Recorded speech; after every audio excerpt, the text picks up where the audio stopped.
Everybody. It's a new week of football. Can you believe it's already week 6? All the odds are scrolling below me for the exclusion of Thursday Night Football because by the time you guys are seeing or hearing this, Thursday Night Football will already have happened. But for the first time since the AFC preview show, the one and only Dan Goes Ham, Mr. Danny, is back on the show for episode 255. How are we doing tonight, my friend? We're doing good tonight, man. As far as football wise, we're hanging in there. Just another heartbreaking season, but I'm used to it. So week 6 is settling in, so we're here. And I'm new to the club, so you got to show me a couple of things here and there. Yeah, man. There's a seat right next to me for you, man. Oh yeah. But anyway, we'll get into that in a little bit between our teams because obviously that plays later on down. Quickly tonight, my only question for you for Thursday Night Football: do you think the Chiefs blow the 10.5, or do you think that it's safe money that they cover? I think Denver finds a way to cover. Could be like a little backdoor cover at the end, something like that. But I feel like the Chiefs just never cover, man. That's just how it is. So I hate betting the Chiefs to cover because it's always whenever I think they're going to cover, they don't cover. And whenever I pick against them to cover, they cover. Like I picked against them for the Chicago game and they blew them out, but then I picked them against your Jets and then you guys covered. So it's just this irritating thing where I'm like, Chiefs, like you're a good football team, but you're a horrible spread team. Like figure it out. yeah, especially on prime time with the Chiefs. Like they know everyone in America is picking the Chiefs. So quick little money grab, little backdoor for Vegas. So I don't know. I think Denver finds a way. Same, and especially too, I've always learned this from Big Rad. Don't take big spreads in divisional games either. And the 10.5 is just it's too much. Very true. Yep.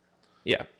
But anyway, we got 3 weeks in a row of London football to kick things off. We got Baltimore going to Tennessee. I'm going to open up with this. I really like Baltimore in a bounce back here because I think that they should have won last Sunday, but they blew it against the Steelers. Shout out Steelers in the +4. Yeah. The travel and everything, and being how these are both really running teams first, I think this is just going to be like an easy under game. Not a lot of fireworks, maybe a big play here or there, but yeah, I would like Baltimore to bounce back too.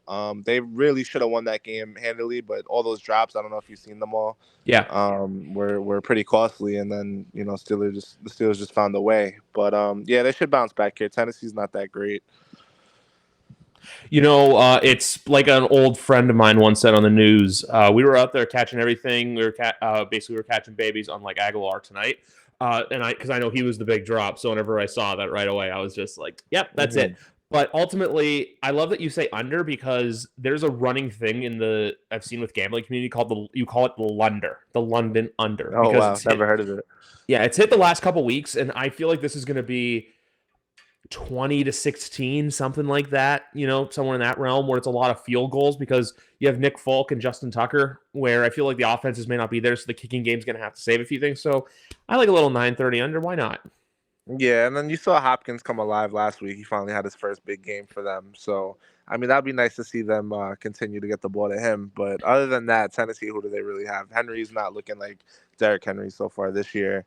And then, that's really it. So that's just really it though, because it's like who else is going to step up? Like you look at it where you're like, I don't know who else is going to step up for this game. So that's why I just think it's going to be a lousy 9:30 football game. And for everyone saying, "Oh, it's not lousy," it's just like it's the time travel and everything like that.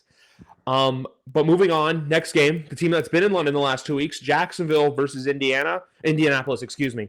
And I know Gardner Minshew for some like the Colts. I have to say this: they're one of the surprise teams to me this year. The fact that they're 3-2 right now, with the injuries, with everyone being like lack of talent, lack of depth. But like your Jets and like the Broncos tonight, it's something about the Colts just not being able to win in Jacksonville. So I think that the Jags win their third game in a row here. Yeah, man. No, the Colts are definitely sneaky good. Even if Minshew or Richardson's are in there, they've won with both of those guys, right? Yeah. And then they're getting Taylor back. I know he was back last week, but they were just, like getting him in slowly, and Zach Moss somehow had a fucking career game, that nobody saw coming, but of course it worked out that way.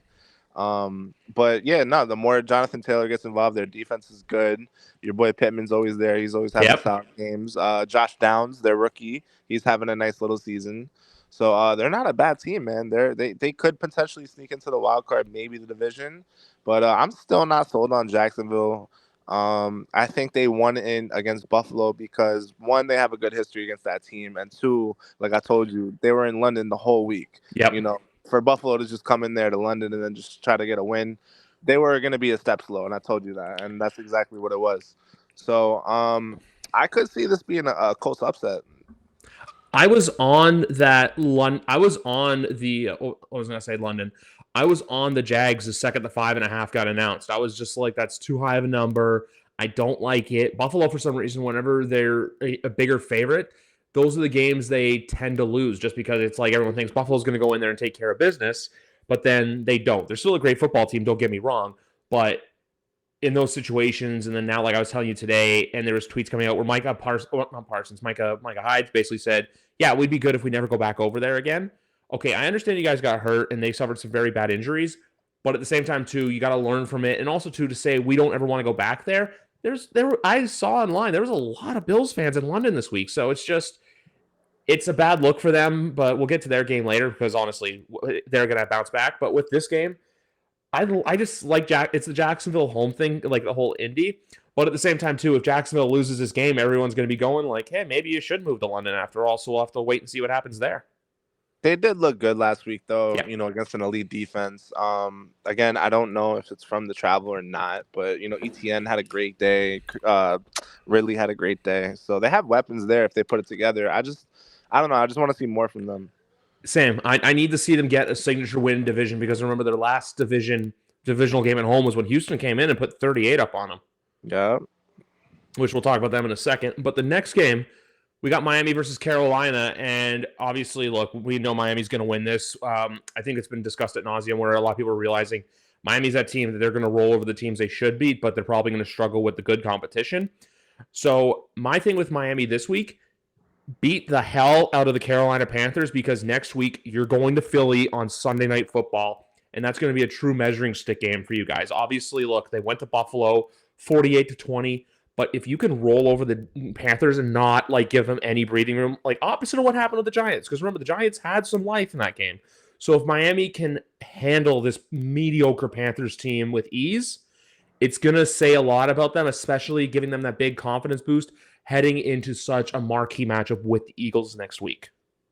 Yeah, man. And like I'm the biggest Miami hater you'll find, that. But Yeah.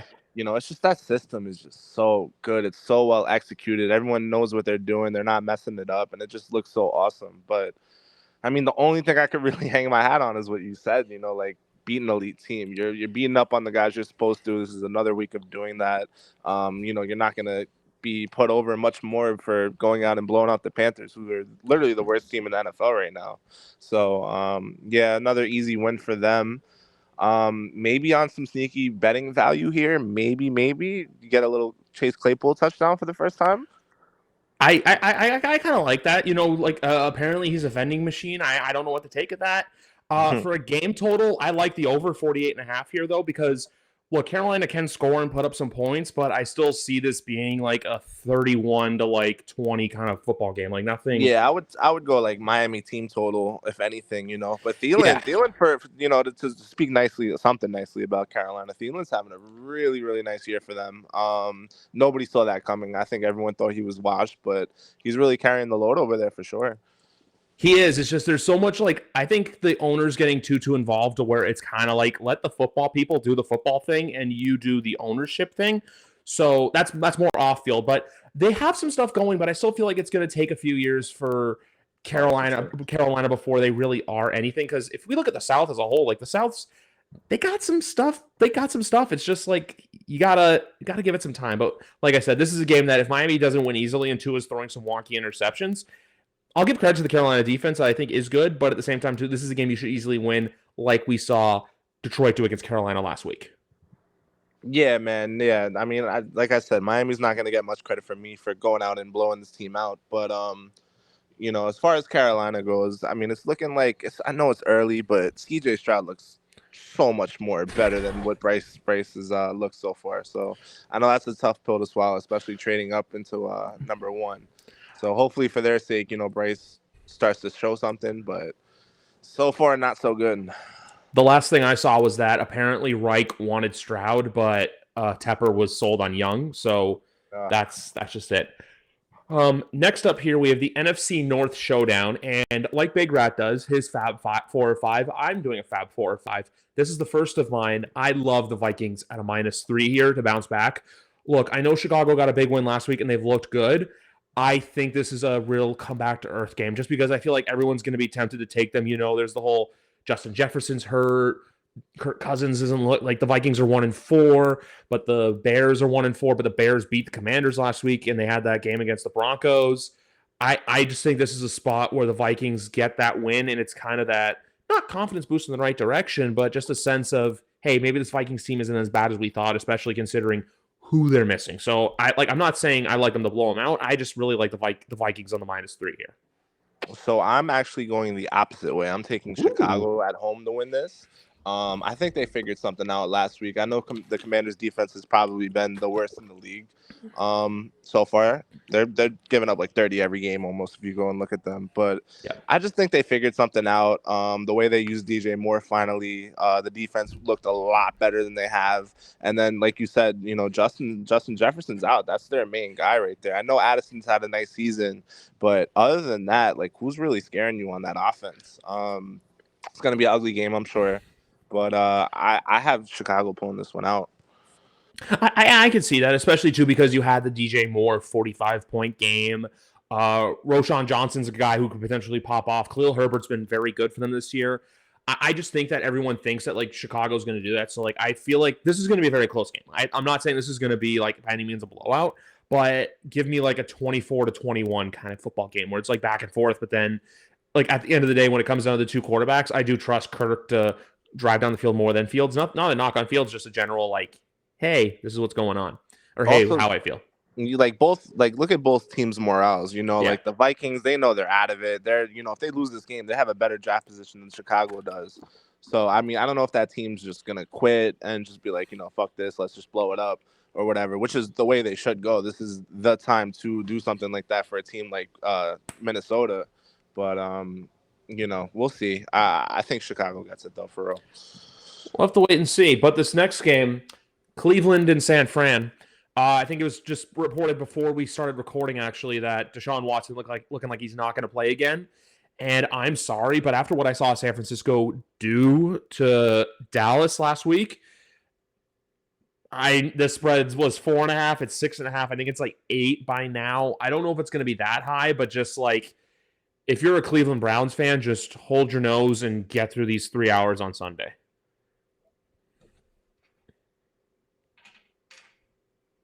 Not sure if Danny can. Oh, yeah, he's still there.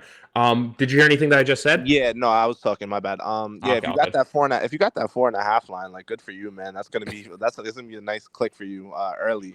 But Cleveland has good defense, but just San Francisco just looks like a juggernaut right now, man. They're the best team in the league to me right now. I don't see how with the rookie, I forgot his name for the Browns, the quarterback, but Dorian Thompson-Robertson. Yeah, I don't see how. Anyway, Robinson, excuse me. Yeah, I don't see how any way they're going to be able to stay in the game with San Francisco. So, yeah, just like a blowout here. This is your blowout. Exactly. It's like I was saying earlier, just kind of plug your nose and then just hope for the best against this team because, look, Cleveland does have a really good defense, but at the end of the day, like I even heard this today with football, just within the football community. Say if Kirk Cousins is on the trade deadline and like in the next week, God forbid, something were to happen to Brock Purdy, I'm sorry. I know everyone would be like, oh, Kirk could go there. No, if something were to happen to Brock, they would just plug in Sam Darnold immediately because that system is so predicated on, hey, just get a quarterback in there who's not going to make mistakes and get the ball to the right people. Like they were pulling trickery. And like with San Francisco, it's not even the fact that they're good. It's the fact of how they just beat Dallas on both sides of the ball. The defense was clicking. The offense was just clicking. George Kittle 3 touchdown night. Like, man, there's something in the water in the Bay Area right now. Yeah, they absolutely toyed with Dallas. It was embarrassing for them. And again, it goes back to Miami. That system is just very well executed, and that's what happens. And then you throw an elite defense, probably the best defense in the NFL, maybe the Eagles. But it just comes together, and you just look like, a Super Bowl fucking favorite. That's exactly it. That is 100% it. But this next game, it's another one that I really like this weekend, and I'm not going to hold back on it. And that is Atlanta being a -2.5 point favorite over this Commanders team. for two reasons. One, I feel like the first 2 weeks were kind of outliers for the Commanders because if you also look at it, barely beat Arizona, you almost lost to Denver. But then as well, I don't know if you know this, but Desmond Ridder has not lost a game at home since I did know that. Yeah. his junior year of high school. So I got to say that too. And the other thing I got to say as well is I wasn't sure what he was going to be like just because I didn't want to get too ahead of the rookie hype. But Bijan is something special for this Falcons team. And Bijan still hasn't had like that monster, crazy day yet, but he's still putting up highlights every week where you're like, whoa, that overhead sky cam they had this last week with all those cuts. So he's getting ready to come in soon. Kyle Pitts, he finally had a great day last Sunday. It's just criminal how they use that guy. But we've been saying that for 3 years now, so it's just not going to change. And the Falcons, they're just a nice, mediocre team. They're at home. I think the Commanders are also in the same boat as them, the same tier. So I took the Falcons here. It could go either way. It's a coin toss game. But it's just that Washington defense has been atrocious, man. So like anyone scoring on them, I don't see how they're gonna stop that. But yeah, give me the Falcons, and this might be Bijan's breakout here this game. The over-under for this game is only 42.5. So if I'm looking at this, you got to take the over 42.5 points in this game as well. Yeah, that's fair. Definitely. Yeah, like I'm not saying it's going to be anything crazy, but it's just like when I look at this game, it's just I can see this being another points fest. Like I can also see Minnesota Chicago going over as well. I can't see that being a boring game. I can see it being like not fireworks, but hey, they're going to hit it, especially with the lower totals that we have. Yeah, it all depends on the weather in Chicago, honestly. If it's going to be a windy day in Chicago, they're going to run the ball. But, we'll see.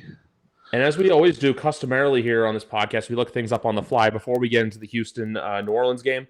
Okay, here's the bad thing with my over prediction. Sunday, it is expected to be about, I don't know what this is in Fahrenheit. Oh, actually, let's change the temperature to Fahrenheit for the podcast sake. It's expected to be 54 and raining. So, yeah, don't ignore that over bet for Chicago, Minnesota. Yeah, that was a bad decision on my end for me leading you in that direction. But hey, so don't take the over in that game. Yeah, man, it's around that time where it starts getting ugly over there. So just be careful on those. Exactly. And then next, we have an interesting game here with the Houston-New Orleans game. So you have New Orleans obviously coming off that massive 34-0 win against New England, but then you have Houston who who hung in tough with the Atlanta Falcons. And in a game like this, I really like Houston to win. Not saying that because of who New Orleans beat last week, but I just think coming off that huge win and the fact too that hey, the Saints had everything clicking right for them. I think this is just that kind of game where, hey, they're a favorite, but this, and then also too when I look at the two quarterbacks, for as good as Derek Carr played last week, CJ Stroud is like you already look at him and you're like, he's a franchise quarterback. He's a guy that is going to be there for the next 10 to 15 years, hopefully leading Houston to the promised land and probably getting them out of that obscure hell they've been in since 2020.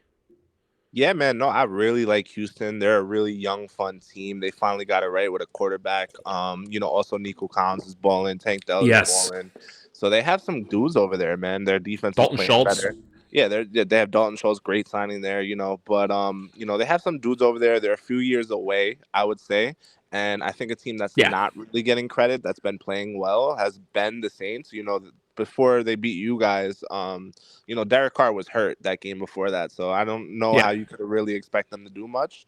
But, that defense, CJ Stroud's put enough on tape where they should know what's coming. His completion percentage isn't that great. He still makes plays, but is he all the way there yet? No, and they should be able to take advantage of that. I think they get this win. So I'm going New Orleans here, man. I think they're looking good and they're not getting as much credit as they deserve. They have. I'm just going Houston just because if New Orleans does get the win here, I will give them all the credit in the world. I can just see a bit of a comeback to earth after what happened last week, and also because the Houston Texans defense won't be what the New England defense was, which we're going to talk about in a little bit for sure, 100%. Because why? Because it's me, and I get to grieve to someone who could give two shits about my pain. I think it's just how I feel. I just think Houston. I guess you see Houston on a bounce back here, but with the 1.5, if this is a coin flip. This is a coin toss kind of football game. The next game though, this game actually really intrigues me this weekend, just because it's two teams in two situations where it's kind of like, hey, both teams kind of got their shit figured out, and that's Seattle and that is Cincinnati. Which Cincinnati's got laying the 3 here. But I'll tell you a story. So last Saturday, I was ready to trade Jamar Chase just because I was like, I don't know. And also I'm trying to get CD Lamb on my team, and this is another league that not the one that you're in. But I tried to do that. The guy went quiet Monday morning, messages me, "Hey, is this trade still available?" And I was like, "Nope, no, it's not." I'm like, Jamar put up 40. Jamar put up 40. He quietly had it. I know everyone was so focused on like the DJ Moore weekend, the George Kittle weekend. Man, Jamar Chase like showed, hey, he's really, really he's still got it. And with the Bengals, it's just look, I don't know if they're going to be a Super Bowl team, but they're definitely going to be in the playoffs.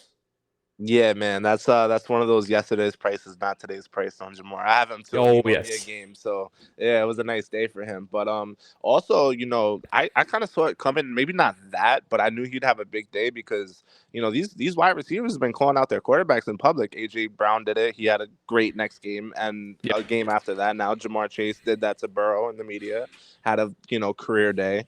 So, I mean, I don't know what to take of it. They finally look good, but Seattle also looks good too, man. And Devon Witherspoon just looks awesome, bro. I'm a fan of that guy. He's the real deal over there. He's hard hitting and he can cover. So, they're forming something over there in Seattle. This is a tough game to pick because I don't know which Bengals team we're gonna get. yeah. Obviously, you can beat up on Arizona. They've been playing well, sure, but the way they did that was just impressive. So I mean, I have the Bengals right now winning, but I would not be shocked to see them lose. I think they usually always start slow, maybe not this slow, but they always get their shit together and they find a way in by the end of the year. So I'm going the Bengals right here.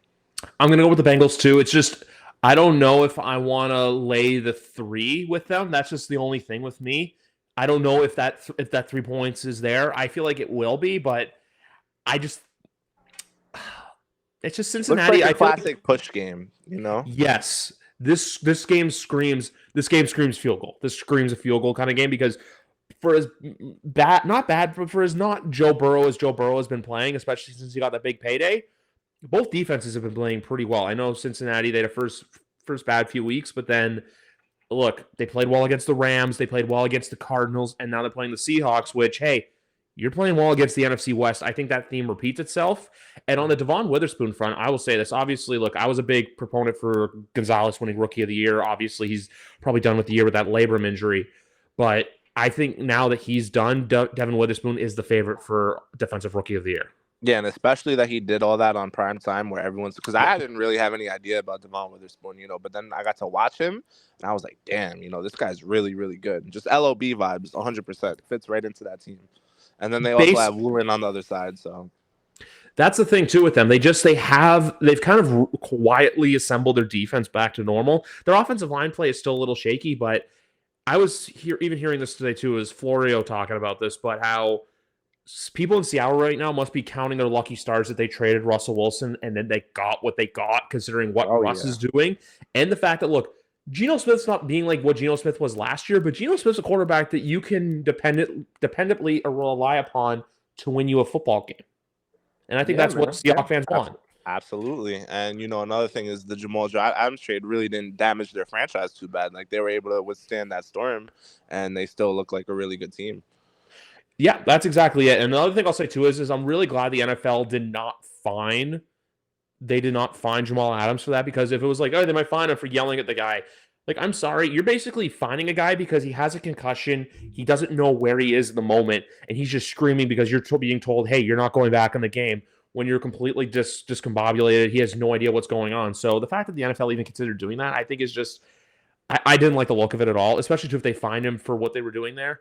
And even to the George Kittle thing, you probably saw it, but the F Dallas shirt, I'm just like, let the guy have fun. It's not like he's going out there and like flipping them off. It's just like it's a t-shirt. Like if you want to find him like a little bit because of uniform stuff, okay, fine. But then I don't know. It's just like we were saying earlier. The NFL has been horrible with the fines this year, man. Even seeing some of the Jets fines they're getting, with regular hits that are not illegal and they're still getting fined for them. I don't know what's going on, but they're on some shit this year with the fines. I don't know. It's just the NFL being like, hey, our charity needs more money, because for folks out there who don't know, whenever a player does get fined, it basically just goes into the NFL's charity. That's literally all they're doing. They're making a donation, like, which I know when Camaro wore those cleats. You remember Christmas a few years ago when he had that 6-touchdown game? Yes. And pretty much won a shitload of people fantasy football. basically he just said, yeah, happily donate, happily here's the money for the fine. I balled out wearing these cool Christmas cleats. So yeah, that's that. But no, the NFL is just, I feel like whenever they do stuff, it's always like one step forward, but then two steps back, especially when it comes to stuff like the whole player safety thing and then the fines, where it's like the no fun league thing really gets thrown around a lot. But in situations like this, it's like, guys, come on. Imagine if they listen to you, Griff, and they took fair catches out the game. You want to see fines? You really want to see fines then?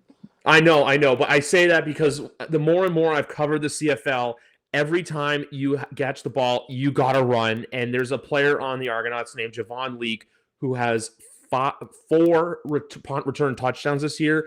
And it is just electric to watch just because at any given time, he makes one cut, he is gone. That's why I look at that and I'm like, I want to see this. I get why they do it. But the fact is there a rule in the CFL where you get like a 5-yard separation to catch the ball or something? Or you can just stand in their face and tackle them as soon as they catch it? Oh, if you stand in the face, as soon as the ball is in the player's hands, it's fair game. It's game on. There's man. Yeah. And then if the only other silly rule is too, if the ball basically bounces into the end zone, the team who kicks it gets a point. It's called a single. It's called a rouge. It's a very weird rule, but at the same time too, you get a lot of weird scores in the CFL because of it. Like I've seen games before where it's like 1-0. It's hilarious. Jesus. But we got to talk about something not so hilarious for me, and that's the Patriots in Vegas. Vegas obviously laying the 3. I'm going to say this right now. Look, it's not fun. I know everyone's like expecting me to come on and be like, how do you regain this? And the whole because like Miguel actually asked me this. He's like, do you keep Mac at quarterback? And I say yes for the simple reason of you do not have anything in house that is suitable to replace him. There's a reason why Zappi and Cunningham were cut at cut deadline and they weren't claimed. So it's kind of like basically right now riding your hot hand and hoping that something happens.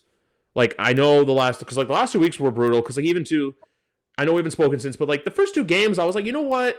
They hung in, they dug themselves holes, but they managed to almost climb out of them against Philly and Miami. But then the game against you guys, which it's still weird to me to think that Mac's best game was literally the game against you guys, and then he didn't even play well. That was the thing. He didn't even play well. And then Dallas was just, I don't know. As soon as the pick six happened in that game and it was 28-3 and everyone's like, 28-3, Dan Quinn. And I'm like, nah, this ain't happening. No.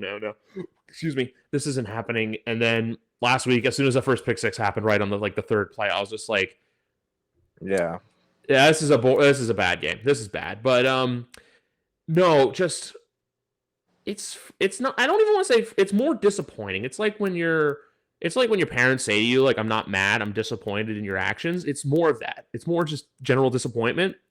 And the other take I'll have right now, with obviously a lot of people being like, oh, do you like go for a rookie? Do this. I'm gonna take a page out of your book. But like I've seen what the Jets have been through. Like you guys took Sam Darnold. Darnold obviously didn't work out. It's a similar situation to Mac, where it's just like, this guy long term is not our starter. So you go and you get Wilson, and you're hoping that we're gonna roll the dice, scratch the lottery ticket off. Hopefully we get the 3 cherries. And he didn't with Zach Wilson. Like Zach Wilson's coming and been fine. Like, look, he played really well last week against the Broncos. But like in the next 5 to 10 years, like, would you take Zach Wilson probably as your starting quarterback? Like, I wouldn't think so right now, Danny. Correct me if I'm wrong. No. So then that's my thing of now where everyone's saying like, oh, like you said Kirk Cousins to me in the DMs. Like I've even starting to support the idea of a Kyler Murray because I know, look, they wouldn't be taking on the whole brunt of his hit. I know too that Arizona would be willing to take on his $81 million dead cap, for as disgusting as that sounds. But look, Arizona knows that they're not going anywhere for like at least the next 3 or 4 years. And so then if you bring in a guy like Kyler, it's better in a way because you're getting a guy who's not, I don't want to say proven, but you're getting a guy who knows the NFL system, and it's not like this complete gamble. Another name that I actually want to throw out to you, I feel like you may laugh at this, but I feel like there's a potential chance that Dak Prescott could find his way to Foxborough. And before you say anything, I'm saying this for two reasons. Because when their season's done, his cap hit's going to be significant for Dallas. And Dallas has 2 players on that roster who probably are going to want to make $20 million and $30 million respectively. Like, as soon as that season's done, Micah Parsons going to go into Jerry's office and be like, yeah, whatever Nick Bosa's making, like double it for me, or like put it more on for me, because we know Micah's earned that money. And then they got to pay CeeDee Lamb as well. But then the guy's money tied up into Dak Prescott. So maybe they're the ones to go out and like, hey, go and do a goofy trade for a quarterback. I'm just in the sense of like, I'd rather not take the rookie risk again, just because you've seen time and time again all these teams do it to where, look, sometimes going like, look at you guys, where it's like, hey, eventually Joe Douglas realized we can't go out and draft someone. We're going to go out and get a guy who's proven. He's a first ballot Hall of Famer. He's won a Super Bowl. Now, obviously, what happened to Aaron? Obviously, there's only the 4 snaps, but you have a guy that gets the fan base excited instead of a guy where it's like, say, if you had gone and drafted, let's throw out a first round quarterback. Say if you got Anthony Richardson, there's still the question marks there with him of like, hey, what's he going to be like? Because with you guys before, it's been the same thing where it's like who's before Sam Darnold again starting? Josh McCown, and then Ryan Fitzpatrick before him. But see, then Mark Sanchez. So where it's like, I don't want them to go out and get like this mid-level quarterback. That's why I'm saying these guys that are proven starters to where, hey, get a guy that you can plug in and play and then see what happens. If New England's truly wanting to rebuild, which I don't think they will, especially because Robert Kraft has this urging desire to win. We'll see what happens ultimately with the Bill Belichick stuff. I think there's a chance that he stays as coach, but then they strip him of his GM powers. But then at the same time, too, I don't really know what to think. I don't want to answer those questions now because for all we know, they could turn 1-4 into like I still have this, like the worst feeling I have more than just being a bad team all year is the fact that they go on like a goofy run and then that game against Kansas City, Week 15 Monday Night Football comes, and they get their doors blown out by 30 at home because ever since Tom Brady left, they love to lose right around my birthday. I know. Let's just add that onto the pile of shit that I've been going through the last couple weeks. So that's just where I stand with it. Where yeah, like look, I'm not here to say like I was still always like I was always with Mac Jones in this whole hey, give it the 3 years with any quarterback, give it the 3 years, see what happens. And now we kind of know. Look, he's been through 3 offensive coordinators. I just think here he's set up to he's not set up for success, and that the weapons he has around him aren't really weapons at all. So unless they can turn it around and just manage, because they do have some winnable games coming up, it's looking like this is going to be probably their worst season since 2000, which was Belichick's first year. So it'd be kind of weirdly fitting that his first season in New England was 5-11, and then his last season in New England could be the same similar win total. So we'll ultimately wait and see what happens. But as it comes to Sunday, that offensive line lets Max Crosby do what they want. It's going to be a long day for the Patriots. Mm-hmm. Okay. Yeah, thank you for listening to my TED Talk. I 100% still believe, you internally believe, without saying it, that the Patriots are still going to go on a run. This is who you are, you know? I know for a fact you believe that. Oh, no. I don't think you're going to say it publicly. But I think you're finding ways on the schedule of how to still get involved in this thing, which is cool, you know? The only way I could see that happening is they would have to sweep November, beating the Commanders, Colts, and Giants, which I think is possible. It's the fact, too, that after this Raider game, the next 2 weeks are against the Bills in Foxborough, where Josh Allen loves to play well ever since Tom left. And then they go to Miami, which is a place that, even with Tom, New England has struggled. So they would have to split one. They would have to split there. If they go into November with less than 3 wins, season's over. Season is 100% over. They're basically still they're at the point right now where they're still struggling for air. No, air runs out if you get swept against Buffalo and Miami, which I see happening. So I have New England winning this game. I do. Yeah. I think Bill Belichick has never been under this kind of scrutiny. I don't think Vegas is a very good team. I think they're a bad team. And I think he remembers from last year what happened. I think the team remembers how embarrassed they were last year from what happened. Oh, yeah. And I think he actually goes out there and he coaches his ass off and he gets a win. Now, not to say that they're a good team. Nope. You know, I'm always a death to the Patriots type of dude. You know, this is sweet to me. I also don't want them to be that bad because I don't want them to have any kind of chance of getting, an early quarterback, 1 or 2 in the draft. That being said, I know what it's like when my quarterback loses confidence. I know how impossible it is to win in that kind of situation. And Mac Jones has completely lost all his confidence. He looks awful. He's regressed so much since his rookie year. Where like we did get on Mac for being in the top 100 and shit like that, Yeah. but he was a serviceable winning quarterback. He was fine. You could win with the guy. Now you watch him and he's just making mistakes you've never even seen before. We'd get on him for his arm or stuff like that, but this year he's just like mentally, like, I don't know if it's the pressure that got to him or what it is, but he just looks like a totally different guy out there. He definitely doesn't look like the guy. That's like a guy that you see go to San Francisco as a backup and Oh, revive his career type thing. So there's two players in New England right now where that's going to happen to. One's Josh Uche because they're going to let him just not. They're not going to use him in run defense. He'll go to a team.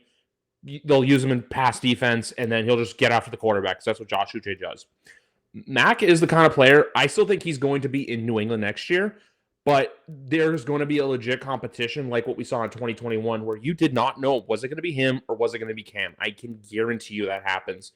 And the other report that did come out earlier today was that if he plays bad this week, it's looking like it might be Will next Sunday as well. So if that happens, like that's the end of the road.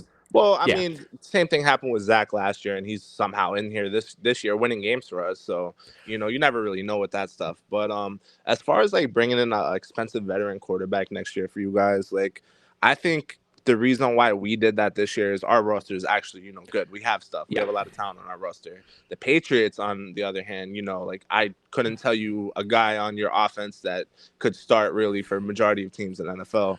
I mean, even Ramondre is not having the year that I thought he had. He's regressed a lot as well. Gesicki really hasn't done much. Juju's been horrible. And letting Jacoby Myers walk. I'm glad they questioned Bill on that one this week. Seems to be the wrong move. That guy's been awesome in fucking Las Vegas. So I would actually take him for a touchdown again this week. Oh, me too.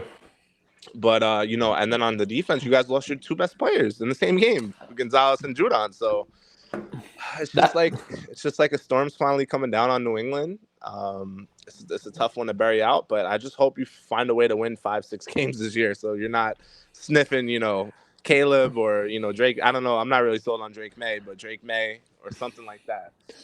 I'm not sold on Drake May either. I think it's just another like Daniel Jones, Mac Jones kind of player where it's just experiment after experiment and yada yada yada. So we'll wait and see what happens, but I still feel like this team will be like probably worst case scenario will be 5-7. It'll be worst case scenario 5-7 wins, but we'll see what happens. And with Sunday, I'll just say this: if they lose a close game, it's kind of like, okay, you take it for what it's worth. But if they get their asses kicked for a third straight game, I'm sorry, that's pack it in where serious stuff's going to be going down. Oh, you guys are melting down already over there with the fire Belichick and everything. Like complete meltdown going on in Boston right now. But yeah, it would be cool to see. It would be cool to see you guys lose for my sake, but also like I just know long term, like if you guys just end up with I don't know. I just want to see Bill out of there next year. That's always been my prediction that this was his last year for you guys. And I don't see how in any way with that guy's ego, he's going to just coach the team and listen to another GM. I just don't see that happening. So, I mean, we'll see. We'll see how it plays out. Well, ultimately, I have you guys winning. Like I said, there's a part of me that like I want to win, but then there's a part of me where it's kind of like hope for the best, expect the worst. That's how I view this game. You guys Sunday playing against the Eagles. Where do you guys gauge it for yourselves? Like, so the thing with the Eagles is like they've been playing down to their competition a lot, man. Especially in that Washington took them to overtime, right? Yep. Yeah, and they're awful. So I don't know. Zach's been like when Zach played against the Chiefs on Sunday Night Football and it was looking 17-0 and it was looking like a rout, like a typical game. I was like, you know what, whatever, end the season already, lose as much games as possible. And then something happened, man. Like something just switched, and this guy looked like a quarterback I've never seen him look like before. Just making back shoulder throws, checks at the line, like even just throwing multiple touchdown passes. He doesn't do that. He's not that guy. And then Breece Hall really did. You couldn't even say it was like because of the running game because they weren't running the ball. It was all Zach. He's never looked better. They didn't win the game. I have my takes on the refs, helping the Chiefs again. Oh yeah. It's not to say that they would have drove down the field and won the game. I'm not saying that, but we didn't. The Chiefs got the ball with 7 minutes left in the fourth quarter. We never saw it again. I will say But this. Can I say something quickly? yeah, I think unless you guys catastrophically go down a hill, Robert Saleh 100% is confirmed himself for a fourth season with the Jets. I that's don't all think on. he's on. It's on Aaron Rodgers. I think Aaron likes him, and I think he'll. I think he's gonna stay as well. He's kind of, because I've been saying this with coaches too, and we'll get into this to the next game. We should have gotten into this with Houston. I feel like he's bought a culture, or he's got a sense of buy-in from a lot of the players that are there. Yeah, no, he's a player's coach for sure. He makes Yeah. a lot of mistakes though. I see it. Like he makes a lot of bad decisions, like especially like going further not on fourth down, yada yada yada. But he's been adjusting well with his defense as far as like every game this year so far. In the first quarter, the defense looks horrible. They're letting teams drive right down the field and score on them, and then they adjust and they shut shit down. So I want to see them this Sunday actually, have a good first quarter on defense and not let Jalen Hurts just drive down the field and score and have to play catch up, because that's just not like what we did. Yeah, that's just not a recipe for success to win with this current team that we have. All right, and then we had last week with Denver, and Breece Hall just finally, the handcuffs came off, no snap count, and they just let him loose, and he did Breece Hall things. That guy's an alien. He still is an alien. You know what I said? I said, don't worry about the ACL. This guy's different, and that's what it's looking like right now. I put egg on my face Tuesday. Don't worry about that. So we got Darius Slay looking like he might not play. That's a big thing, huge thing. Their secondary is not that great. Their D line's awesome. They have a great pass rush. Jalen Carter's that's probably your defensive rookie of the year. I know we were talking about that earlier, but he's bullying grown men. I think there's an avenue of stealing this win just because I saw how they played the Chiefs and I saw how they destroyed Denver in that second half. I know it's Denver, but they're still an NFL team on the road. If Zach can just continue doing what he's doing and, high completion percentage, he's throwing the last two games over 70%, which he's never done before. He's not really turning the ball over. I think that turnover at the end of last week was kind of more on Garrett. It was a 50-50 ball that he just didn't come down with. It wasn't a bad head-scratching mistake. So I think if he just continues to play like that, I think if the run game's working, I think there's an avenue to win this game. I picked them to win. I could be wrong. I could be having egg on my face, but I think they're going into the bye 3-3, man. And I don't think the Eagles are that good where there should be an undefeated team to this point. I think they've gotten away with a lot, and I think they're due for a loss. And also, too, for you guys, if you guys were to beat Philly, go into the bye at 3-3, that's huge because after the bye, you play the Giants, home game. Chargers, Monday Night Football, that's a very winnable game because the Chargers have looked very wonky this year. Week 10 in Vegas, I expect that game to be flexed out, obvious reasons. Not you guys, them. Oh, yeah, 100%. And then there's that Bills-Dolphins stretch there, but then December, like your December's Falcons, Texans, Dolphins, Commanders, Browns. Exactly. That's if you guys play your cards right, and I say this, I view basically Zach the same way I view Matt, to where if he can play mistake-free football and not step on his own shoelaces, the Jets will win football games. Obviously too, even this year, Zach nearly beat the Patriots because I think they kind of took the foot off the gas, but he made the mistakes. He threw. I know there was the weather, there was rain that day, there was guys losing their teeth in the crowd, there was the safety, but Zach's shown that, hey, Dallas game aside, he can basically win you guys football games. He wasn't even awful in that Dallas game. It was just that fourth quarter where they were just like, fuck it, throw the ball down the field at all costs. And, obviously that led to turnovers. The thing was, that New England game really pisses me off taking that loss because their game plan was so pussy and they were so scared and they just ran the ball first down, second down. Obviously, Bill stacked the box and then, it was just impossible to win a game like that against that team, and just Bill, they get up for the Jets every single time, let your balls drop and fucking let him play his game. But they're so scarred from the past Zach Wilson Patriot games that they didn't want the guy to turn into a potato. So, but like I said, the way he bounced back against the Chiefs was just, I don't know, it was just eye-opening, man. I saw something different out of him. Exactly. And then on the Eagles side of things, if you look at their schedule, after you guys, they play a pretty solid gauntlet minus the Commanders. They play the Dolphins, they play the Cowboys, they play the Chiefs, they play the Bills, they play the 49ers, they play the Cowboys, they play Wow. the Seahawks, and then they get the Giants on Christmas Day, which if you're watching this, bet a Boston Scott touchdown. It's just going to happen. So Yeah. for the Eagles, like look, if they want to be taken as a serious team, you got to win football games like this because no, I'm not knocking the Jets, but I'm just saying if you're the Eagles, Oh yeah, for sure. They absolutely should win this game. you're a 7-point favorite. You should win this game. But this year, like you said, New England, they nearly coughed it up if it wasn't for Booty getting his feet in bounds. Minnesota, backdoor cover. Their only game where they looked solid for 60 minutes was that Tampa Bay Buccaneer game, week 3. Besides that, Commanders, they beat by the skin of their teeth. And last week, even too, they had their like the Rams. I still don't know what to think of the Rams, but they really struggled with I them. like Like the Rams. Yeah. they like it was like at one point I'm like, are they going to cover the 4? They did, but at the same time too, it's just like you have all this, and then there's the whole tush push stuff. So for the Philly side of things, you got to win this game convincingly, or there's going to be a lot of question marks to where. I'm not saying it's the same, but do you remember 3 years ago when the Steelers were undefeated, but everyone saw right through them? Yeah. It's gonna be a similar thing to where it's like, hey, the second you like that schedule from November onward for them is not easy. Like when you play Dallas, when you play Kansas City, when you play Buffalo, like you have all these games to where it's just you got to go out there and do something. So I think that I'm going to be honest with you. I like the Eagles to win, but I like the Jets to cover the 7. Yeah, and there's absolutely no pressure on the Jets in this game. Nobody expects them to win. Everyone thinks the Eagles are going to go in there and rout them, but I think they're going to get up for this game, man. It's going to be a game I definitely think they cover.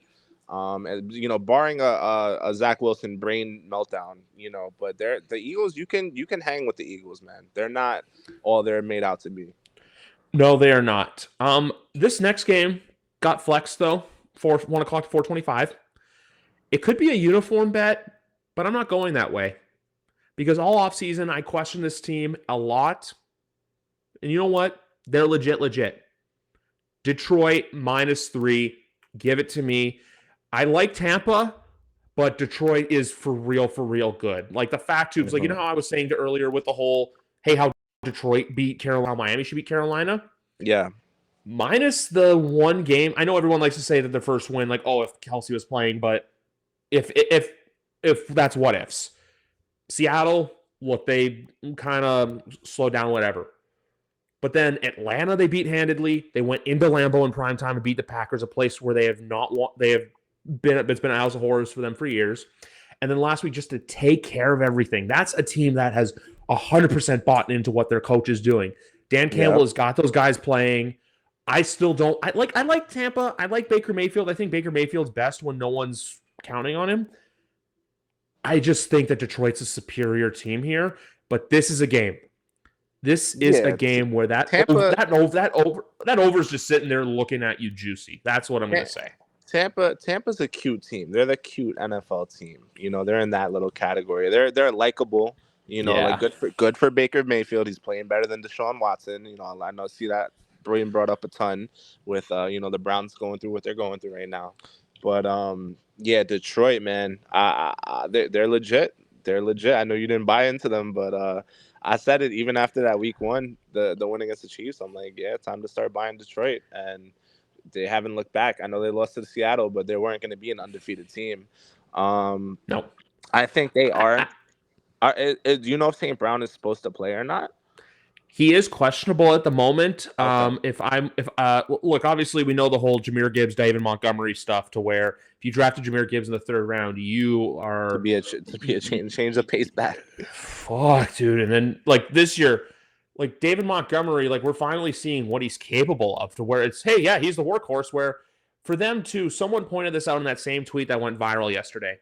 Imagine if they had stayed put, kept Swift, had Swift and Montgomery, and you drafted Jalen Carter instead of drafting Jahmyr Gibbs. Yeah. Imagine if you had done that. This team would have been a force. And the only reason I want to say I didn't buy into them is because every year we get these teams that the media tries to sell you on, and it backfires. Like the Broncos last year, for example. Like the Cleveland Browns in 2019. That's why I was skittish on them when there's all these teams, like the cute teams, where it's this, hey, look at them, like they're going to do this, but then it always kind of backfires. No, Detroit's not that. Detroit is the team to win the North.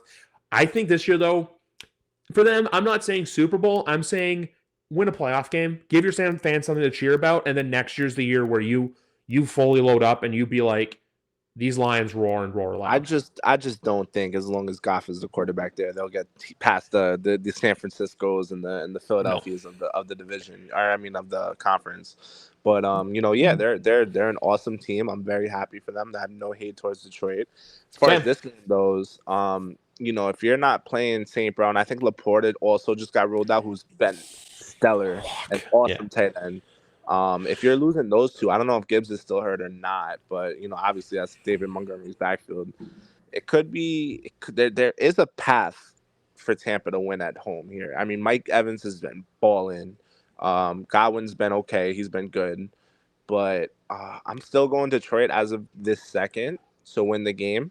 But I would not be surprised if Tampa takes this. I would take the under as well, just because of the Detroit's firepower that they'll have on their offense, and I don't think Tampa's that explosive. But yeah, this is a tough game to pick, bro. As of right now, it's Detroit for me, but I St. could Brown change did that. practice. He didn't. He did. St. He Brown did. practiced Okay. full. Okay. He's off the injury report. So And they also got JMO back last week, but I'm not the biggest JMO guy. He didn't even do anything really last week. It was more, what was it? Josh Reynolds did yeah, a lot. So he's a nice receiver. So I don't know. I'm going Detroit right now, but this is a tough game to pick. I wouldn't even want to bet anything on this game. I wouldn't either. I just like what Detroit's doing because I think Tampa's that team where it's kind of that, hey, they may not be as good as we thought they were kind of thing with Tampa Bay. Yeah, they're cute. They're cute. Exactly. It's like one of those things where it's like, oh, you're cute, but you're not really a threat. And At also the end of the day, it's a Todd Bowles run team. So exactly. Rams and Cardinals. I'm going to keep this short and sweet. I like the Rams. I think the Cardinals are finally coming back down to they are the team who we thought they were going to be all along. Like the first few weeks are cute. I like them to keep it close though, just because I don't like the big spreads in divisional games, as I said earlier. So I like the Rams to win, but give me the Cardinals on the +7. yeah, the cover Cardinals, huh? What's their cover spread against the spread this year? They're definitely like a nice 3-2. 3-2. Yeah, they're a tough team to fade. I really like this Rams team a lot. Especially that Cup came back now. Puka's been balling. He's been awesome. Probably your offensive rookie of the year if he continues to go this way. I thought he was going to fall off after Cup came back, but nope, they're still involved. Kyron Williams is doing well. Stafford looks finally healthy. He's slinging the ball all over. I think the Rams go in there and handle them, honestly. Like you said, I think the Cardinals' little fun is over, but they've been impressive. They're playing hard for that coach that we all slaughtered in the offseason for those videos. Gannon's not a one and done unless they like completely buy out. He's not a one and done. No, I don't think so. They're competitive, that, and that's all you can ask for the talent that he's given. But yeah, even Hollywood Brown's having a good season, you could say. And that's the guy I really wanted. I still think there's a chance he's traded. By the way, I still think there's a really strong chance he's traded at the deadline. I mean, if you don't pay him, he's just gonna walk. So yeah, you might as well get what you can for him and load up on some draft picks. But yeah, man. Give me the Rams to cover here. Ooh, so we're going opposite on the spreads, but Rams to win. Sunday Night Football. I'm gonna say this. We know we don't like this team.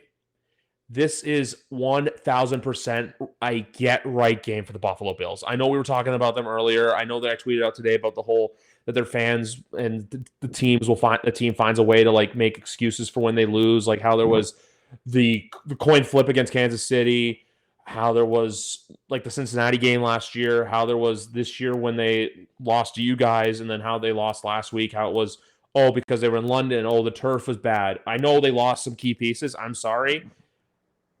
If you have Josh Allen in fantasy, or if you want to bet big on Stephon Diggs, this is the week to do so, because I honestly think this is going to be leading a lamb to the slaughter. This is going to be pure carnage for 60 minutes, and Big Rat and I will be here to podcast throughout some of it. Good luck watching. I mean, Daniel's not even going to play, right? I'm looking like Tyrod's playing that.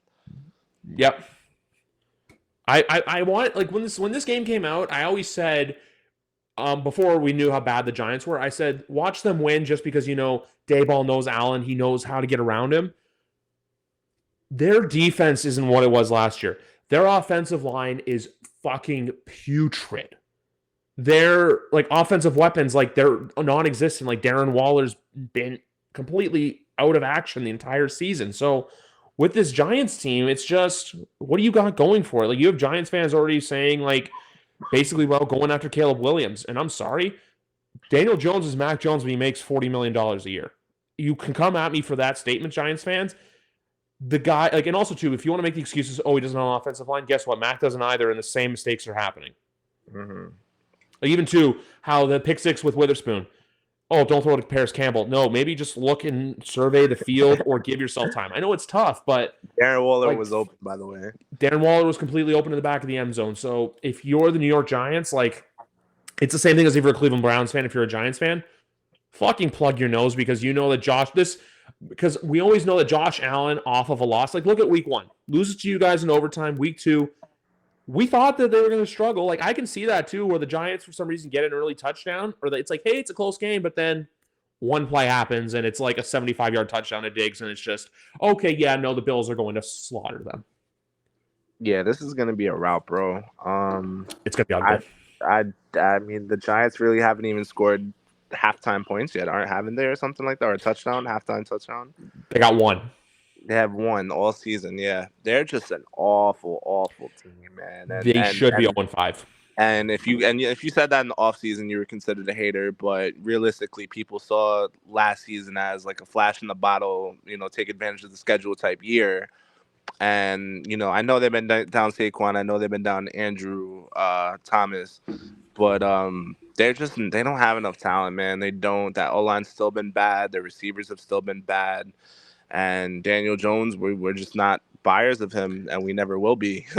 Like it's just like I don't know what you have to like see to like believe the guy's not it. I know he's getting killed under pressure out there, but he's still making mistakes when he has clean pockets, and he's in year 5. So like in year 5, you should not be making some of the throws he's making. And especially when it's a tough situation for sure, but it's just like you guys bought into the Giants, and it's just they weren't a team you'd buy into, They're good for the brand of the podcast, but that's about it. Like it's good for my brand when they're on primetime, but like the fact this year too, 40-0 at home to the Dallas Cowboys, and then having to come back against the Cardinals, and then you go to San Francisco, and then Seattle whoops you at home, and then you go to Miami and get killed. They literally have been blown out in 4 of their 5 games. And good for Don LaGreca for going off on Evan Neal, man. I know you saw that, right? Dude, for Evan Neal's sake, you don't do that. You do not treat your fan base like that. No, you just basically go on LaGreca because guess what? If Evan Neal keeps playing the way he's playing, he's going to be out of the NFL. Like the Giants, for some reason, with their offensive line play over the last like 10 years, it's just basically, I say this. It's kind of like they sold their soul to beat Brady in 2 Super Bowls, and they've pretty much been shit ever since. And then the photo boat is just the icing on the top of the cake. Yeah, man. No, it's just it's been rough for both of us in New York. But like you look at the Giants and you look at the Jets, and you just see 2 teams going in totally different directions, in my opinion. So like at one point it was both teams are going up, but then now it's kind of like, hey, the Jets, there's something there. Like the Jets have something there. They're keeping their head above water. Yeah.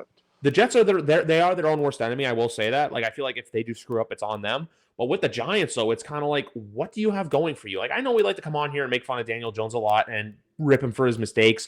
But at the same time, too, like when the rest of the team is as bad as it is, that's the other thing, too, with next year. Like, hey, if they want to load up, what free agents are going to want to go there knowing, like, hey, this quarterback, like, makes his mistakes. It's like the New England effect all over again to where they can go get players, but they're not going to get that true bona fide stud. Like, they do have Darren Waller, sure, but they had to trade for him. Yeah, and he was supposed to be the hero, the savior, but the guy hasn't done a damn thing. He's been such a hit and miss in fantasy. I avoid him in fantasy for all these reasons, and I saw this coming. I just didn't want to keep my mouth shut because obviously I traded his ass last week for Kyle Pitts too. I was like, nope, I don't want no parts of this guy anymore. Give me Kyle Pitts. I'd rather take that headache. We love to see it. But anyway, Monday Night Football. To quickly wrap it up, I'm going to say this. I like Dallas Cowboys in a bounce back. I think last week you got punched in the mouth. I think they win. I think it's a close game too because I like the Chargers. It's just I want to give the benefit of the doubt to Dallas, which could age poorly, but we'll wait and see. Yeah, Dallas needs to win this game. Otherwise, the way people are going to come down on them is going to be scary. So I took Dallas as well. Would not be shocked if the Chargers take it, but give me Dallas in the bounce back spot too. I really like this game to be a shootout as a whole. Yeah, it could be a lot of money to be made in this game for sure. Oh, 100%. I just think like this is a very good back and forth, just like both teams going at it for 60 minutes to where it's pretty much who has the ball last, that's who's going to win the game. All right, and give me one player prop for tonight, 8:15. Ooh, what do you like the best? What do you like the best? Okay, I'm going to say this right now. Book it with Trent did his first touchdown. I don't like first touchdown just because it's too risky. I like Jerry Jeudy to get in the end zone, especially amidst the trade rumors, because he wants to go show, hey, okay, I'm going to do this. The other one I like as well, we haven't seen it much this year. I like Patrick Mahomes to get in the end zone. I feel like he's been throwing it more. I like him to get in. And for yards purposes, I think Kelsey could be good. It's just I don't think we get 100% Kelsey. So give me Rashid Rice over. I would do 50 plus on Rashid Rice. All right, give me anytime touchdown, the Boston Scott of the Chiefs to the Denver Broncos, Jerick McKinnon. 2 touchdown games, both games last year, both scored twice. He scored twice in both of them, so I think he scores again tonight. He got good value on him. I also think Clyde Edwards-Helaire might get in as well. Should be a lot of Chiefs points. So I like that too. And for Sunday, I'm gonna go off. I'm gonna do a little 3-play for fun, just because I thought of it now. I'm gonna do a 1 o'clock, a 4 o'clock, and a prime time. 1 o'clock, I'm gonna do Bijan Robinson, just because. Okay, like, who's gonna defend him? 4 o'clock, I'm gonna take Garrett Wilson, especially if Darius Slay, because the Philadelphia Eagles backfield, that's been their big question mark this year, is the secondary. Yeah. And 8 o'clock, for as much as I want to go Stephon Diggs, it's a little too much on the easy money. I like Dawson Knox. Okay. Yeah. I'm waiting for your boy Dalton Kincaid to break out, bro. I feel like that's going to happen next week against New England just to hurt me. But for Sunday, by the way, I know you were saying earlier he hasn't been good this year. He is returning home. Sunday, I like a little combo, Myers touchdown and a Ramondre Stevenson touchdown as well. For the folks out there who don't know, Ramondre is from Las Vegas. Okay, good info. Yeah. Good info. Hasn't Zeke gotten all like a lot of the goal work though? He hasn't, but Zeke hasn't found the end zone this year yet. Okay. So we'll wait and see what happens. And then another one too, if you're really feeling spicy, Nico Collins or Tank Dell as well. And just for fun, Detroit. Actually, I don't know. I'm just looking at the rest of the board. I'm just throwing shit out. But follow me all week long. I got to think of like what my video play is going to be this week. I might just stick to 2 again because I've been hitting 2s all season long. But I'm going to do the fab plays as well. Okay. But we got a whole lot of time coming. Annie will be back sometime throughout the season because why? Because he's Annie and he loves it. But anyway, guys, enjoy week 6 of the NFL season. Enjoy football because even though our teams might be bad, we still love to watch it. Enjoy, everybody.